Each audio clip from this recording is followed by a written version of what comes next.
जय जय श्री राधे। भक्ति भक्ति भगवंत गुरु चतुर्नाम बपुए, इनके पद बंदन किए नाचे बेग्नि।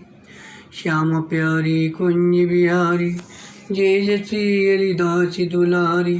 श्याम प्यारी कुंज बिहारी, जय जय श्री हरिदास दुलारी।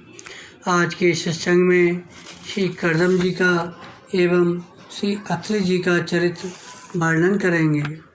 श्री करदम जी ब्रह्मा जी की छाया से उत्पन्न हुए। जब ब्रह्मा जी ने प्रजापति करदम को सृष्टि विस्तार की आज्ञा दी तो उन्होंने सर्वप्रथम स्वरूपानुरूप धर्म पत्नी की प्राप्ति के लिए सरस्वती नदी के किनारे बिंदु सरोवर तीर्थ में 10,000 वर्षों तक तपस्या के द्वारा शरणागत वत्सल वरदायक श्री हरि की आराधना की। भगवान ने प्रसन्न होकर उन्हें दर्शन दिया। प्रभु की परम मनोहर मूर्ति का दर्शन कर करदम जी को बड़ा हर्ष हुआ। उन्होंने सानंद हृदय साष्टांग दंडवत प्रणाम कर प्रेम प्रबल चित्त से हाथ जोड़कर अत्यंत मधुर वाणी से भगवान की स्तुति की। भगवान ने कहा, जिसके लिए तुमने आत्म संयम आदि के द्वारा मेरी आराधना की है, तुम्हारे हृदय के उस भाव को जानकर मैंने पहले से ही उसकी व्यवस्था कर दी है। परम यशस्वी सार्वभौम सम्राट महामानव मनु परसों अपनी धर्मशीला भार्या शतरूपा के साथ अपनी रूप यौवनशीला और सद्गुण संपन्ना कमल लोचना कन्या को लेकर आएंगे। प्रजापति वह सर्वथा आपके स्वरूपानुरूप है। मनु जी वह कन्या आपको अर्पण करेंगे। उससे सृष्टि का विस्तार करने वाली 9 कन्याएं होंगी तथा सांख्य शास्त्र का प्रचार करने के लिए मैं भी अपने अंश कला से आपके वीर का आश्रय लेकर आपकी पत्नी देवहूति के गर्भ से अवतीर्ण होऊंगा। यह कहकर भगवान अंतर्ध्यान हो गए। इधर मनु जी भी महारानी शतरूपा के साथ स्वर्ण जटित रथ पर सवार होकर तथा परम साध्वी मुनि व्रतशीला कन्या देवहूति को भी बिठाकर भगवान के बताए संकेत अनुसार निश्चित समय पर शांतिपरायण महर्षि करदम के आश्रम पर पहुँचे। अग्निहोत्र से निवृत्त परम तेजस्वी मुनि श्रेष्ठ करदम को मनु जी ने प्रणाम किया। श्री करदम जी ने आशीर्वाद देते हुए यथोचित आतिथ्य सत्कार किया और आगमन का कारण पूछा। मनु जी ने अत्यंत विनम्रतापूर्वक निवेदन किया कि यह मेरी कन्या है, जो प्रेरित और उत्तान पाद की बहन है। स्वभाव से ही रास सुख भोगों से विरक्त है। अवस्थाशील गुण आदि में अपने योग्य पति पाने की इच्छा रखती है। जब से इसने नारद जी के मुख से आपके शील विद्या रूप और गुणों का वर्णन सुना है, तभी से आपको अपना पति बनाने का निश्चय कर चुकी है। द्विजवर मैं बड़ी श्रद्धा से आपको यह कन्या समर्पित करता हूँ, आप इसे स्वीकार कीजिए। विद्वान जो पुरुष अपने अभीप्सित एवं स्वयं प्राप्त हुए भोग का प्रथम निरादर करके बाद में फिर किसी कृपण के आगे हाथ पसारता है, उसका बहुत फैला हुआ यश भी नष्ट हो जाता है और दूसरों के तिरस्कार से मान भंग होता है। इस तरह करदम जी ने स्वीकृति तो दे दी, परंतु एक शर्त पर, वह यह कि जब तक इसके संतान नहीं हो जाएगी तब तक मैं गृहस्थ धर्मानुसार इनके साथ रहूँगा। इसके पश्चात भगवान के बताए हुए परम धर्मज्ञ भगवत आराधन को ही मैं अधिक महत्व दूंगा। महाराज मनु जी ने ब्रह्म विधि से देवहूति का विवाह करदम जी से कर दिया। दहेज में भूर बहुमूल्य वस्त्र आभूषण एवं अन्य आवश्यक वस्तुएं प्रदान की और मुनि की आज्ञा लेकर वहाँ से अपने स्थान को चले गए। मनुपुत्री देवहूति ने काम वासना, दम्भ, द्वेष, लोभ, मद आदि का त्याग कर बड़ी सावधानी और लगन के साथ सेवा में तत्पर रहकर विश्वास, पवित्रता, गौरव, संयम, शुश्रूषा, प्रेम और मधुर भाषण आदि गुणों से अपने परम तेजस्वी पतिदेव को संतुष्ट कर लिया। बहुत काल व्यतीत होने पर सेवापरायण देवहूति के मन में संतान की अभिलाषा जागृत होने पर परम तपोधन श्री कर्दम जी ने अपने तपोबल से स्वयं दिव्य स्वरूप धारण कर तथा देवहूति को भी दिव्य रूप प्रदान कर सहस्त्रों दास दासियों से सेवित एवं समावृत होकर योग प्रभाव विनिर्मित दिव्य विमान पर विराजमान होकर देवहूति के साथ बहुत वर्षों तक विहार किया। तत्पश्चात देवहूति को संतान प्राप्ति के लिए समुत्सुक देखकर श्री कर्दम जी ने अपने स्वरूप के 9 विभाग किए और 9 स्वरूपों से उनके गर्भ में अपना तेज स्थापित किए। इससे देवहूति के 9 कन्याएं पैदा हुईं। श्री कर्दम जी अपनी पूर्व प्रतिज्ञा के अनुसार संन्यास ग्रहण करने को तैयार हुए। पतिदेव के हार्दिक अभिप्राय को जानकर देवहूति ने बड़ी विनम्रता पूर्वक कन्याओं को योग्य वरों के हाथों में सौंपने तथा वन चले जाने पर अपने आधार के लिए एक पुत्र की प्रार्थना की। तब कृपालु मुनि कर्दम को भगवान विष्णु का वह कथन याद हो आया जिसमें कि उन्होंने स्वयं को मुनि पुत्र होने का संकेत किया था। श्री कर्दम जी ने देवहूति को आश्वासन दिया, प्रिय, अधीर न हो, तुम्हारे गर्भ में अविनाशी भगवान विष्णु शीघ्र ही पधारेंगे। अब तुम संयम, नियम, दान और तप आदि के द्वारा श्रद्धापूर्वक भगवान की आराधना करो।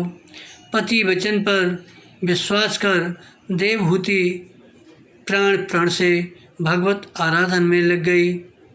इधर कर्दम जी ने श्री ब्रह्मा जी के आदेशानुसार अपनी कला नाम की कन्या मरीचि ऋषि को, अंशुया अत्रि ऋषि को, श्रद्धा अंगरा ऋषि को, हविर्भू पुलस्थ ऋषि को, गति पुलह को, क्रिया क्रतु को, ख्याति नाम की कन्या भृगु को और अरुंधति कन्या को वशिष्ठ जी को और शांति नाम की कन्या को अथर्वा ऋषि को समर्पण कर दिया। ये ऋषि लोग श्री कर्दम जी की आज्ञा लेकर अति आनंद पूर्वक अपनी अपनी पत्नियों के साथ अपने अपने आश्रम को चले गए। इधर परम मंगल मुहूर्त आने पर साक्षात देवाधिदेव भगवान विष्णु श्री कर्दम जी के वीर्य का आश्रय लेकर देवहूति के गर्भ से श्री कपिल रूप में प्रकट हुए। बोलो कपिल भगवान की जय। देवताओं ने धुंदबियाँ बजाईं, पुष्प वृष्टि की। ब्रह्मादिक ने ऋषि दंपति के सौभाग्य की सराहना करते हुए श्री कपिल भगवान की स्तुति की। श्री कर्दम जी ने पुनः पूर्व प्रतिज्ञा का स्मरण कर श्री कपिल भगवान की आज्ञा लेकर उनकी परिक्रमा की और प्रसन्नतापूर्वक वन को चले गए। वहाँ परम भक्ति भाव के द्वारा सर्व अंतर्यामी सर्वज्ञ श्री वासुदेव में चित्त लगाकर उन्होंने परम पद प्राप्त कर लिया। श्री कपिल देव भगवान भी माता देवहूति को तत्व ज्ञान का उपदेश देकर गंगा सागर संगम पर जाकर भजन में प्रवृत्त हो गए। देवहूति जी भी भगवान के श्री चरण कमलों का अनुचिंतन करती हुई भगवत धाम को प्राप्त हुई। बोलो कर्दम जी महाराज की जय। अब श्री अत्रि जी का चरित्र वर्णन करेंगे। श्री ब्रह्मा जी के नेत्रों से अत्रि जी का प्रादुर्भाव हुआ। श्री ब्रह्मा जी के द्वारा सृष्टि रचना का आदेश मिलने पर श्री अत्रि जी अपनी सहधर्मिणी सती शिरोमणि श्री अनसुईया जी के साथ तप करने के लिए ऋक्ष नामक कुल पर्वत पर गए। वहाँ जाकर प्राणायाम के द्वारा चित्त को वश में करके 100 वर्ष तक केवल वायु पीकर एक पैर से खड़े होकर कठोर तप करते रहे। इनकी एकमात्र अभिलाषा थी कि संपूर्ण जगत के ईश्वर प्रसन्न होकर मुझे अपने ही समान संतान प्रदान करें। इनकी तपस्या से प्रसन्न होकर त्रिदेव ब्रह्मा विष्णु महेश इनके आश्रम पर आए। मुनि ने विह्वल होकर साष्टांग दंडवत प्रणाम कर अति मधुर वाणी से उनकी स्तुति की। तत्पश्चात जिज्ञासा की, मैंने तो केवल जगदीश्वर भगवान का ही चिंतन किया था, फिर आप तीनों ने यहाँ पधारने की कृपा कैसे की? मैंने जिनको बुलाया था वे आप में से कौन हैं? श्री अत्रि जी के इन सरल वचनों को सुनकर त्रिदेव हंसकर बोले, प्रिय महर्षि, तुम जिस जगदीश्वर का ध्यान करते हो वह हम तीनों ही हैं। तुम्हारे यहाँ हमारे ही अंश स्वरूप 3 जगत विख्यात पुत्र उत्पन्न होंगे और तुम्हारे सुंदर यश का विस्तार करेंगे। कालांतर में ब्रह्मा जी के अंश से चंद्रमा, विष्णु भगवान के अंश से योगवेत्ता दत्तात्रेय जी और शिव जी के अंश से दुर्वासा जी अत्रि जी के यहाँ पुत्र रूप में प्रकट हुए। श्री अत्रि जी ब्रह्म ज्ञानियों में श्रेष्ठ माने जाते हैं।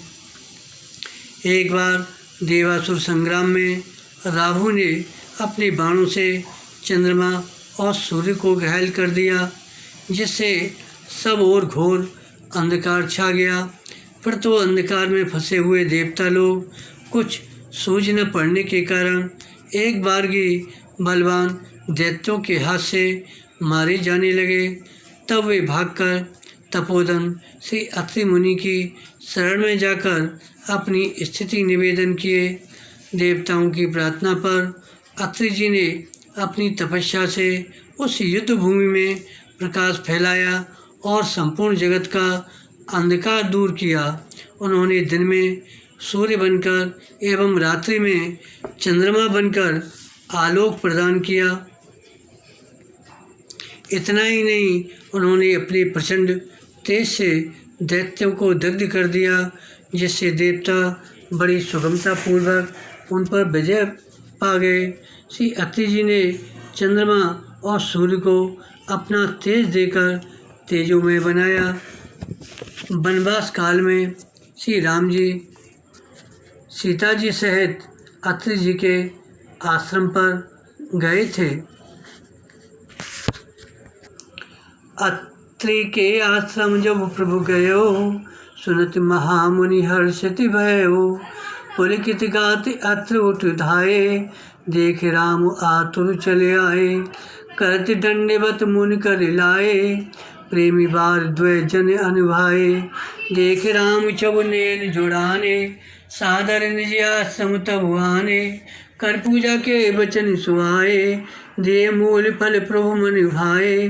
प्रभु आसन आसीन, भर लोचन शोभा निरख। मुनिवर परम प्रवीण, जोर पान स्तुति करत। फिर अत्रि जी ने स्तुति करने के बाद भगवान श्री राम से यह वर मांगा, विनती कर मुन न्याय सिर, कह कर जोर बहोर। चरण सरोर हो नाथ जन, कबहूँ तजे मति मोर। आपके चरण कमलों में मेरी मति बनी रहे। श्री अनसुईया जी ने जानकी जी को अपने अमोघ आशीर्वाद के साथ साथ दिव्य वस्त्र आभूषण प्रदान किए तथा पातिव्रत्य धर्म की शिक्षा दी।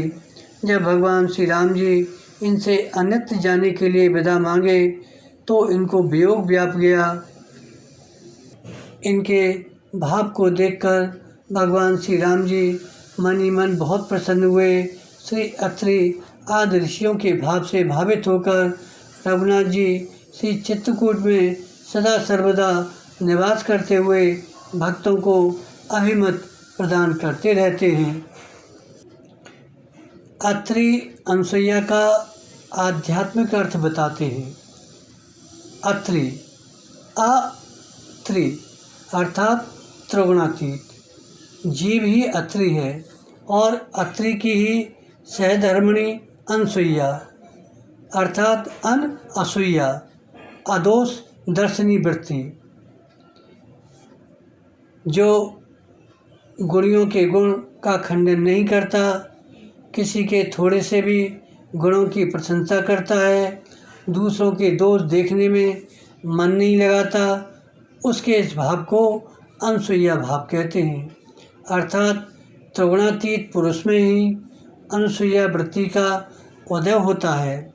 जो स्वयं अत्रि होकर अनसुईया से युक्त है, वह भगवान स्वतः आ जाते हैं। उसके यहाँ भगवान जगत पिता होकर भी उसके पुत्र बन जाते हैं। बोलो अत्रि महाराज की जय, श्री अनसुईया जी की जय। जय जय श्री राधे भक्त भगवान की जय।